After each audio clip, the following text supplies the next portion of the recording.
السلام علیکم، آپ دیکھ رہے ہیں پاکستان ایٹ 7 اور میں ہوں ناجیہ عاشر۔ ہمارے آج کے پروگرام کی ٹاپ سٹوریز ہیں۔ لندن اور کراچی کی راہیں جدا، فاروق ستار نے ایم کیو ایم کی قیادت اپنے ہاتھ میں لے لی، اب فیصلے پاکستان میں ہوں گے۔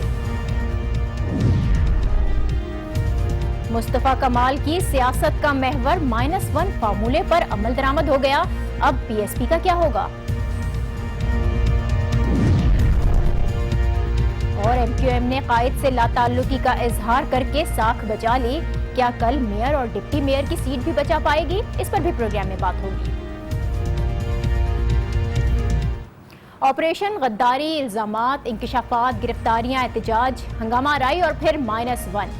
ایم کیو ایم اپنے قائد سے لا تعلقی کا اظہار کر چکی ہے اور متحدہ رہنماؤں نے پارٹی قیادت اپنے ہاتھ میں لی ہے۔ یہ تمام تر کہانی لگتی ہے نئی لیکن ہے بہت پرانی۔ 1992 میں بھی یہی کچھ ہوا تھا جب ایم کیو ایم کے قائد لندن چلے گئے تھے اور عظیم احمد طارق کو قیادت سونپی گئی تھی۔ اب لگ یوں رہا ہے کہ تاریخ اپنے آپ کو دہرا رہی ہے، کیونکہ آپریشن کلین اپ کی جگہ کراچی آپریشن جاری ہے۔ پی ایس پی اب بن چکی ہے، ایم کیو ایم پر غداری کے الزامات لگ رہے ہیں، احتجاج ہو رہے ہیں اور دیوار سے لگانے کی باتیں کی جا رہی ہیں۔ گزشتہ روز لوگوں کو مشتعل کیا گیا، ہنگامہ آرائی ہوئی اور اس تمام تر صورتحال میں سے ایم کیو ایم قائد کی جو پاکستان مخالف تقریر تھی اس کو ایک طرف کر دیں تو لگ بھگ حالات وہی ہیں جو 1992 میں ہمیں نظر آئے تھے۔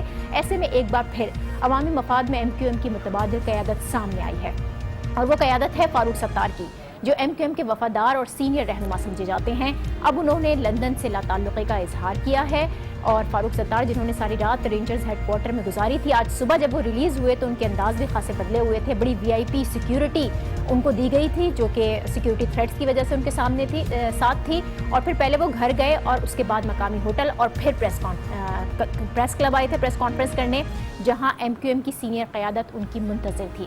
ان تمام رہنماؤں کے ساتھ فاروق ستار نے پریس کانفرنس کی اور اپنا فیصلہ سنایا۔ انہوں نے کیا کہا تھا، پہلے آپ کو یہ سنواتے ہیں۔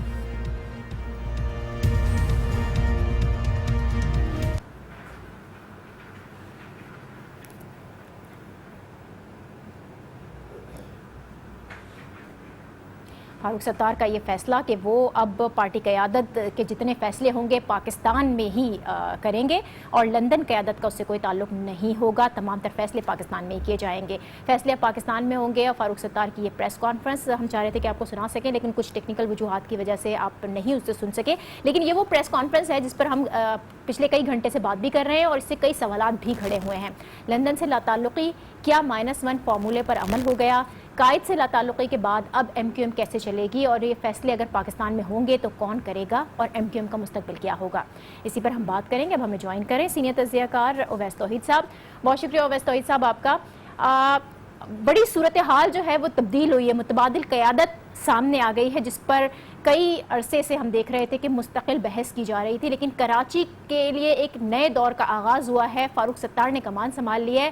اب آپ کو کیا لگتا ہے حالات کس کروٹ کی طرف جائیں گے، اور فاروق ستار جنہوں نے آج قیادت سنبھالنے کا اعلان تو کیا ہے، کیا وہ اپنے فیصلوں میں مستحکم رہ سکیں گے، ثابت قدم رہ سکیں گے، عملی طور پر کام کر پائیں گے؟ ناجیہ دیکھیے کہ متبادل قیادت میں نہیں سمجھتا کہ متبادل قیادت ہے۔ یہ ضرور ہے کہ ایک حاشیہ اب کھنچ گیا ہے پاکستان کی جو ایم کیو ایم ہے، اور جو انٹرنیشنل سیکریٹریٹ ہے جو لندن کے اندر ان کے قائد M Q M Altaf Hussain 1979 اے پی ایم ایس او کے آغاز سے لے کے یہ جو سفر شروع ہوا تھا، جب سے قائد رہے 1984-85 میں جب ایم کیو ایم کی بنیاد پڑی، یہ پہلی دفعہ ہے گزشتہ 32-34 سالوں کے اندر کہ عملی طور پر پوری ایم کیو ایم کی جو لیڈرشپ ہے جو پاکستان کے اندر، انہوں نے 25 سال سے جو جلا وطنی کاٹ رہے ہیں یا گزار رہے ہیں لندن میں، ان سے اپنی لا تعلقی کا اظہار کیا ہے۔ تو یہ ایک حاشیہ کھنچ گیا ہے، ایک کافی بڑا ایک تاریخی موڑ ہے کہ الطاف حسین جو قائد ہے، ظاہری بات ہے کہ جب -1 فارمولہ مختلف ٹی وی چینلز پر آ رہا ہے تو میں نہیں سمجھتا، کیونکہ -1 فارمولہ جو ہے اس کی کانوٹیشن جو ہے وہ ایم کیو ایم کے فالوورز میں ناجیہ اور ان کے ورکرز کے اس میں اس کا نیگیٹو کانوٹیشن ہے, اس کا جو تاثر ہے وہ منفی ہے. اسی وجہ سے وہ لفظ اور وہ سوال اس کا اظہار نہیں کیا, -1 کا کہیں کوئی ذکر نہیں آیا. جب کسی صحافی نے سوال بھی کیا تو انہوں نے کہا نا یہ تو +5 فارمولا ہے, -1 کا کوئی ذکر نہیں کیا گیا. جی بالکل, کیونکہ انہوں نے اسی تناظر میں اس مائنڈ سیٹ کو سامنے رکھتے ہوئے آج پوری پریس کانفرنس کی ہے. اور جب انہوں نے لا تعلقی کا اظہار کیا ہے تو اس کی جو توجیحات دی ہیں اس میں کیفیت کا ذکر کیا ہے, ذہنی تناؤ کا ذکر کیا ہے. وہ کیفیت جو رضا ہارون صاحب, مصطفیٰ کمال صاحب جو ان سے ڈیفیکٹ کیے تھے, انہوں نے آ کے بتایا تھا کہ ہیپی آر جو ہے وہ صبح سے رات تک ختم ہی نہیں ہوتا, اور اس کے بعد وہ ایسے اسٹیٹمنٹس دیتے ہیں, داغتے ہیں, جس کو دفاع کرنا جو مقامی لیڈرشپ ہے اس کے لیے انتہائی مشکل ہو جاتا ہے, اور وہ اپنے منہ چھپاتے پھرتے ہیں. یہ ہم دیکھ رہے ہیں کہ ان کے اسٹیٹمنٹ جس طرح تضحیک کا باعث بنے ہیں. 2013 کے انتخابات کے نتائج کے بعد جو ان کے انیس قائم خانی, واسع جلیل اور دوسرے لیڈران کے اوپر دھکم پیل ہوئی تھی, جوتم بازی ہوئی تھی, وہ آپ نے دیکھا تھا کہ ایک طوفان بدتمیزی تھا. اور اس کے بعد وہ کئی دفعہ اپنی قیادت سے دستبرداری کرتے تھے اور پھر واپس لیتے تھے, پھر رابطہ کمیٹی کو تبدیل کرتے تھے. تو آج یہ جو لیڈران جو آج بیٹھے ہوئے تھے ناجیہ, ان سے ہمارا رابطہ کوئی 25 سال ہو گئے ہیں, اور وہ ان پرائیویٹ جو ہے وہ یہ کہتے تھے کہ یار ہماری جان جو ہے وہ عذاب میں ہے کہ ہم کس طریقے سے پارٹی کو چلائیں. اویس تو آپ لیڈرز کی بات کریں, آپ رہنماؤں کی بات کریں, لیکن اس سے پہلے آپ نے جو کارکنان کی بات کی نا, جس طوفان بدتمیزی کی آپ نے بات کی, ان کارکنان کو کنٹرول کرنا کیا ان رہنماؤں کے بس میں ہوگا؟ یس اینڈ نو, کیونکہ اب جو ان کے جو چیلنجز جو آپ نے ابتدائیے میں اپنے کہا کہ چیلنجز جو ہوں گے وہ کیا ہوں گے, تو چیلنجز 2-3 قسم کے ہوں گے. ایک تو یہ کہ جو ایم کیو ایم کے آئین ہے اس کو تبدیل کریں گے, اور اس کے قانونی ان کے پاس جواز بھی ہے, کیونکہ وہ پارٹی ان کے نام پہ رجسٹرڈ ہے فاروق ستار صاحب کے, کہ ان کے آئین کے مطابق جو سپریم لیڈر ہوتا ہے وہ قائد ہوتا ہے. تو ایک تو انہوں نے وہ تبدیلی کرنی ہے. دوسرا یہ دیکھنا ہے کہ اس کے اوپر جو انٹرنیشنل سیکریٹریٹ ہے, جو الطاف حسین صاحب ہیں, ان کے ارد گرد جو لوگ بیٹھے ہیں وہ کس طرح ریئیکٹ کرتے ہیں, کیونکہ ایک دم لا تعلقی کا اظہار کرنا تو وہاں سے ایک ریئیکشن ممکنہ آئے گا. اور اس کے بعد کیا وہ اپنے سیکٹرز اور یونٹس کے اندر جس طرح فون کر کے ایک پرووکیٹو جو اسپیچز دیتے تھے, کیا وہ دھڑے بازی ہوگی, کیا وہ ورکرز, اور تو یہ ایک ہے. اور جو آج جو سارے وعدے وعید کیے ہیں فاروق ستار صاحب نے, ایک پاک صاف سیاست کے آغاز کا اعلان کیا ہے, اور ماضی میں بھی انہوں نے بتایا کہ اسی پہ وہ یقین رکھتے ہیں. اس کا عملی طور پر ان کو مظاہرہ کرنا پڑے گا ناجیہ آنے والے دنوں کے اندر.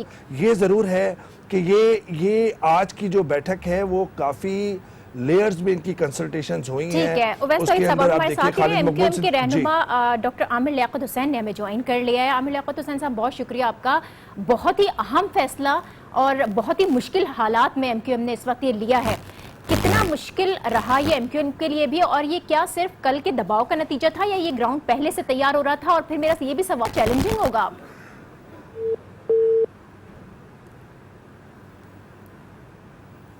ڈاکٹر عامر لیاقت حسین سے ہمارا رابطہ منقطع ہوا ہے. اویس توحید صاحب ہم بات کر رہے تھے کہ یہ میری کوشش تھی کہ ڈاکٹر عامر لیاقت صاحب سے ہماری بات ہو سکے, اور میں ان سے یہ سوال کرنے جا رہی تھی کہ کتنا چیلنجنگ ہوگا یہ ایم کیو ایم کے لیے جو فیصلہ کیا گیا ہے, اور اس پر عملی طور پر عمل درآمد بھی کرنا اور پھر کیا کس قسم کے مشکلات ہیں جو اب ایم کیو ایم کو کراچی میں فیس کرنے کو ملیں گی, کراچی میں بھی اور وفاق کے ساتھ جو اس کے تعلقات ہیں اس میں بھی. دیکھیے, میں سمجھتا ہوں کہ وفاق اور صوبائی جو سطح پہ جو حکومتیں ہیں وہاں سے ایک تعاون کا انہیں جو ہے میرے خیال میں ایک ایشورنس تو ملنی چاہیے, اور قانون نافذ کرنے والے اداروں کی جانب سے, کیونکہ چیلنج بڑا ہے. اور یہ بات حقیقت ہے کہ اس پورے 32-34 سال کے اندر ایک میسمرائزنگ فگر رہے ہیں, ایک سحر انگیز شخصیت رہے ہیں اپنے فالوورز اور اپنے سپورٹرز کے لیے. صاحب آپ کی طرف میں دوبارہ آتی ہوں, عامر لیاقت صاحب سے ہمارا رابطہ ہو گیا ہے, میں چاہ رہی ہوں کہ ان کا موقف بھی. بہت شکریہ عامر لیاقت صاحب, آپ کا بہت ہی اہم بہت بڑا فیصلہ کیا ایم کیو ایم نے. کتنا چیلنجنگ ہے اور کتنی مشکلات میں یہ اہم قدم اٹھایا گیا ہے؟ ابھی تو فیصلہ کیا ہے, اور ظاہر ہے کہ اس کو تو آپ نے ہماری جو پریس کانفرنس ہے اس کی اسپرٹ پہ دیکھیں، اور اس کی اگر آپ اسپرٹ میں دیکھیں گی تو چیلنجنگ تو ہے، جی لیکن یقیناً ظاہر ہے کہ ہم نے یہ نہیں کہا ہے کہ ہم نے کوئی الطاف حسین بھائی کو ڈچ کیا ہے. اصل میں ایشوز بہت زیادہ گمبھیر ہو گئے تھے، اور جس طرح کی گفتگو ہو رہی تھی تو انہوں نے خود بھی اپنے بیان میں کہا ہے کہ ان کی جو ذہنی کیفیت ہے وہ ابھی اس طرح کی نہیں ہے کہ وہ گفتگو کر سکیں. تو بہتر یہ تھا کہ یہ معاملات جو ہیں وہ فاروق ستار بھائی جو سینئر موسٹ لیڈرشپ ہے جی. وہ پھر اس کو دیکھیں. عامر لیاقت حسین صاحب، کیا الطاف حسین اب بھی ایم کیو ایم کے قائد ہیں یا نہیں ہیں؟ دیکھیے وہ بانی ہیں، بانی تو ہے نا وہ. جی بانی لیکن ہیں. اس وقت سارے معاملات تو آپ کے قائد ہیں آپ؟ دیکھیے بانی ہیں وہ، اور اس وقت معاملات کراچی میں متحدہ قومی موومنٹ پاکستان اس کو فاروق ستار بھائی دیکھیں. ٹھیک ہے. اور یہ جو فیصلہ کیا گیا ہے اس میں لنڈن سیکریٹریٹ سے یہ مشاورت کی گئی سب تھی؟ مشاورت سے ہوا ہے، جو کچھ بھی ہے مشاورت سے ہوا ہے. وہاں لیڈرشپ کو پتا ہے کہ یہاں کیا فیصلہ ہوا ہے؟ لیکن ہم نے میں آپ کو کہہ رہا ہوں نا کہ پریس کانفرنس کی اسپرٹ پہ جائیں جی. تو ہم نے ان بیانات سے اور ان تمام معاملات سے لا تعلقی کا اعلان کیا ہے جن کی وجہ سے کراچی کا امن تہوالا ہوا، میڈیا ہاؤسز پر حملے ہوئے، غلط تقریر کی گئی. اس سے ہم نے لا تعلق کا اعلان کیا. باقی وہ بانی ہیں، ظاہر نظریہ ان کا دیا ہوا ہے، بانی وہ ہیں. ٹھیک ہے. لیکن آپ نے یہ نہیں بتایا کہ وہ اب قائد ہیں یا نہیں ہیں. دیکھیے اس وقت تو ہم لوگ پارٹی دیکھ رہے ہیں نا، تو ابھی جی. تو فاروق ستار بھائی ہیں. صحیح. تو اب تمام تر فیصلے فاروق ستار صاحب کریں گے؟ جی جی جی جی جی جی. ٹھیک ہے. یعنی ہم اس کو -1 سمجھ لیں؟ کیا سمجھ لیں؟ کیا اس کو -1 کہیں گے؟ یہ +5 ہے جی. آج مائنس چھوڑیں. یہ وہی بات ہے جو آپ نے ابھی کچھ دیر پہلے پریس کانفرنس میں بھی کہی تھی. جی جی جی +5. اب پلس کی باتیں کریں، مائنس. ٹھیک ہے جی. بہت شکریہ. عامر لیاقت حسین ہمارے ساتھ تھے، اور وہ یہ کہہ رہے تھے کہ -1 نہیں ہے بلکہ +1 ہے. فیض صاحب یہ وہی بالکل بات ہے جو انہوں نے دہرائی ابھی پریس کانفرنس میں بھی یہی کہا تھا. بڑی پازیٹیوٹی کی طرف وہ جا رہے ہیں، لیکن انہوں نے واضح طور پر یہ نہیں بتایا، بالکل اس پر بات نہیں کی کہ قائد الطاف حسین اب ہیں یا نہیں ہیں. اس سے کیا مطلب لیا جائے؟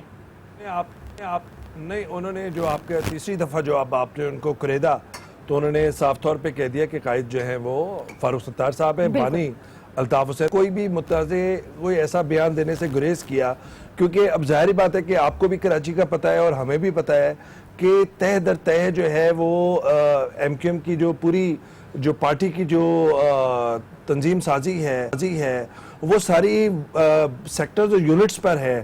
تو ظاہری بات ہے کہ اس کو ایک مربوط طریقے سے مستحکم کرنا اور واپس اپنے ٹریک پہ لے کر آنا، اپنے فولڈ میں لے کر آنا تو بڑا چیلنج ہے. دوسری جانب میں سمجھتا ہوں کہ کل جو دوسرا چیلنج ہے کہ کل میئر اور ڈپٹی میئر کا الیکشن ہے جی. اور اس کے اندر کافی کانفیڈنٹ لگ رہے ہیں فاروق ستار صاحب. کل جب یہ حراست میں تھے تو ہم اور 2-4 لوگ جو ہے بات کر رہے تھے اسی پہ کہ یہ کس طرح ممکن ہوگا، کیونکہ یہ حراست میں ہے اور ظاہری بات ہے کہ اب باہر آئے ہیں تو اس کا مطلب ہے کہ جتنے بھی کاؤنسلرز جو ووٹ دینے کے اہل ہیں ان سے روابط شروع ہو گئے، مشاورت شروع ہو گئی. اور جو سطح پر جو کراچی کی جو تنظیم سازی میں سارے لوگ تھے وہ سارے آج ہمیں پریس کانفرنس میں نظر آئے گیا اس مقامی ہوٹل میں جہاں پہ مشاورت کا سلسلہ جاری تھا طویل سے نکلے جانے کے بعد، رہا ہونے کے بعد. تو وہ سارے میرے خیال میں جو رابطے ہیں، روابط ہیں وہ بحال ہو چکے ہیں کاؤنسلر سے. اس وجہ سے یہ اپ بیٹ لگ رہے ہیں، کانفیڈنٹ لگ رہے ہیں. ٹھیک ہے. آپ کہہ رہے ہیں کہ پر اعتماد ہیں. کل کے الیکشن پر ہی میں بات کروں گی. میئر اور ڈپٹی میئر کے الیکشن کے لیے کچھ چینجز ہمیں دیکھنے کو ملیں گی، کوئی تبدیلی آئے گی، کسی قسم کے اثرات مرتب ہو سکتے ہیں اس الیکشن پہ، یا واقعی یہ اگر پر اعتماد ہیں تو ان کو وہی رسپانس ملنا ہے عوام کی جانب سے جو یہ ایکسپیکٹ کر رہے ہیں؟ دیکھیں وہ جو میئر اور ڈپٹی میئر کا ہوگا تو وہ آپ کو اچھی طرح پتہ ہے انتخابات کا عمل جو آلریڈی کاؤنسلرز جو الیکٹ ہو چکے ہیں وہ اپنا حق راہی استعمال کریں گے تو وہ عوام کی طرف نہیں جائے گا، وہ کاؤنسلرز کی طرف جائے گا. اب یہ ان پر منحصر ہے کہ وہ سیکٹرز اور یونٹس کے تھرو ان سارے کاؤنسلرز تک اپنا پیغام پہنچاتے ہیں. وہ کاؤنسلرز اپنے ان کی جو آج پریس کانفرنس کو اطمینان بخش سمجھتے ہیں. میں سمجھتا ہوں کہ جو ان کی ٹون تھی، جو اپ بیٹ نظر آ رہے تھے، وہ میرے خیال میں ان کے کافی پر امید نظر آ رہے تھے. اور دوسری جانب جو مصطفیٰ کمال ہیں، انہوں نے ایک گارجین کے طور پر کراچی کے سابق میئر جو رہے ہیں، انہوں نے بھی اپنی پریس کانفرنس میں کہا کہ مینڈیٹ جو ہے اس کو لاوارث نہ سمجھا جائے، یتیم نہ سمجھا جائے. تو اس کا مطلب یہ ہے کہ وہ بھی درخواست کر رہے ہیں اردو بولنے والوں کا یا ایم کیو ایم جس کی نمائندہ جماعت ہے جو مینڈیٹ ملا ہے اس کو روندا نہ جائے اور ریاستی ادارے کراچی کو ایک میٹروپولیٹن سٹی کے طور پہ اس کو چلائیں، اور جو لا اینڈ آرڈر کا مسئلہ ہے اور جو گورننس کا مسئلہ ہے اور جو سیاسی ایشوز ہیں اس کو ایک سنکرنائزڈ وے میں دیکھیں، نہ کہ اس کو علیحدہ کر کے. تو عدسہ جو استعمال کریں کراچی میں پر امن، جو لانگ لاسٹنگ امن رہے گا وہ اسی وقت رہے گا جب کراچی کو ایک میٹروپولیٹن سٹی جو ہے اس کی طرح گورن کیا جائے. اور میں سمجھتا ہوں لوکل باڈیز جو ہے اس کی ایک اہم سیڑھی ہے. ناجیہ، دوسری جانب جو کل ہم نے پورا دیکھا کہ پاکستان مخالف نعروں سے لے کر اور میڈیا ہاؤسز پہ حملے، اس کے بعد معافی تلافی آج انہوں نے کر دی، مذمت بھی کر دی، لیکن آنے والے دنوں میں ایک بڑا چیلنج یہ ہوگا کہ عملی طور پر یہ ثابت کریں کہ ان کا عسکری ونگ کوئی نہیں ہے، ان کا عسکریت سے کوئی تعلق نہیں ہے، عملی طور پر ان کو ثابت کرنا ہے اور بہت کام کرنا ہے. تشدد کی پالیسی پہ بھی نہیں ہے، تشدد کی پالیسی بھی نہیں ہے کہ یہ جو پی ایس پی ہے، اب اس کی تو بنیاد ہی یہ تھی کہ ایم کیو ایم قائد کی یہ مخالف تھی، -1 فارمولا چاہتے تھے یہ. اب جب متحدہ نے قائد سے ہی لا تعلقی یا قائد کے بیان سے لا تعلقی کا اعلان کر کے یہ کہہ دیا کہ فیصلے پاکستان میں ہی ہوں گے، تو ایسے میں پی ایس پی کا مستقبل آپ کیا دیکھ رہے ہیں؟ کیا وہ اب بھی ایم کیو ایم کا متبادل بن سکتے ہیں یا ان کا مستقبل کچھ نہیں رہا؟ نہیں، مستقبل تو ہے. سپہر 3 3:30 بجے کے قریب میری بات ہوئی رضا ہارون صاحب سے. ہم ایسے ہی گپ شپ لگا رہے تھے. میں نے ان سے یہی پوچھا کہ آپ نے قائد الطاف حسین کی پالیسیز کی وجہ سے جو ہے وہ علیحدگی کا اعلان کیا تھا. اب جب یہ ہمیں اندازہ تھا کہ فاروق ستار صاحب اور ان کے جو شرکا دوسرے رہنما ہیں وہ بھی اسی طرح کا اعلان کریں گے، تو آپ سمجھتے ہیں کہ ایک مرجر ممکن ہو سکتا ہے. تو انہوں نے اس کو تو کہا کہ رول آؤٹ کر دیا، اس کا کہا مرجر نہیں ہو سکتا کیونکہ ایم کیو ایم کی جو نام ہے وہ اس پہ ایک دھبے لگے ہوئے ہیں، ایم کیو ایم کے ساتھ نہیں ہو سکتا. پی ایس پی کے دروازے کھلے ہوئے ہیں. جو فاروق ستار صاحب ہیں ہم ان کی بہت عزت کرتے ہیں، وہ ہمارے پاس آ جائے. قائد تحریک الطاف حسین ہی تھے، وہ ہمیشہ یہ کہتے تھے کہ نہیں ایم کیو ایم ایسا، جو الزامات لگائے گئے ہیں وہ ایم کیو ایم پہ نہیں ہونے چاہیے. ان کو تو صرف ایک شخصیت پر اعتراض تھا. میں وہی بات کر رہا ہوں کہ میں نے بھی یہی توجیہ استعمال کرتے ہوئے ان سے گفتگو کی تھی، اور ان کا یہ تھا کہ اپنی الگ شناخت سے وہ ایک پارٹی کی بنیاد رکھی ہے اور اس کو آگے چلا رہے ہیں. میں یہ سمجھتا ہوں مستقبل کے اندر جس طرح جب حقیقی کی تشکیل ہوئی تھی 92 کے آپریشن میں، جو خون خرابہ ہوا تھا، جو گلیوں سڑکوں پہ قتل و غارت گری ہوئی تھی، وہ نہیں ہوگی. کیونکہ یہاں پہ کچھ یہ جو سلجھے ہوئے لوگ ہیں ان کے اندر بہت زیادہ اختلافات نہیں ہیں. اب الطاف حسین صاحب کی کیفیت یا ذہنی تناؤ کا جس تناظر میں ذکر کیا ہے وہ بہت قریب ترین ہے جو مصطفیٰ کمال صاحب اور رضا ہارون صاحب نے کیا تھا. میں سمجھتا ہوں کہ انہوں نے اپنا مستقبل سیکٹر اور شیخ نے بھی ہمیں جوائن کیا ہے. میں چاہوں گی کہ ان کے کامنٹ لے لوں. شیخ رشید صاحب، بہت بڑی تبدیلی ہوئی ہے کراچی کے اندر، ایک نئی بگننگ ہے یہ سیاست میں، بہت بڑی تبدیلی. ایم کیو ایم کی پوری جو قیادت ہے ہم دیکھ رہے ہیں کہ وہ ہمیں تبدیل نظر آ رہی ہے. آپ کی کیا پیشن گوئی ہے؟ آنے والے حالات کیا ہوں گے کراچی میں؟ شیخ رشید صاحب سے بھی ہمارا رابطہ منقطع ہوا ہے. بہت شکریہ اویس توحید صاحب آپ کا. کراچی کی جو یہ صورتحال ہے اور ایم کیو ایم میں آنے والی یہ تبدیلی سے متعلق اپنا اظہار خیال کر رہے تھے، ہمارے پروگرام میں شامل تھے. ایم کیو ایم میں ہونے والی یہ تبدیلی آئندہ مستقبل میں کراچی کے مستقبل پر اور پورے پاکستان پر کیا اثر انداز ہوگی اور کس انداز میں اثر انداز ہوگی، یہ آنے والے دنوں میں پتہ چلے گا. اور اس کا فیصلہ اس وقت ہوگا کہ جب لنڈن سیکریٹریٹ سے کوئی رد عمل سامنے آتا ہے. اسی کے ساتھ اب مجھے دیجیے اجازت، کل آپ سے پھر ملاقات ہوگی. اللہ حافظ.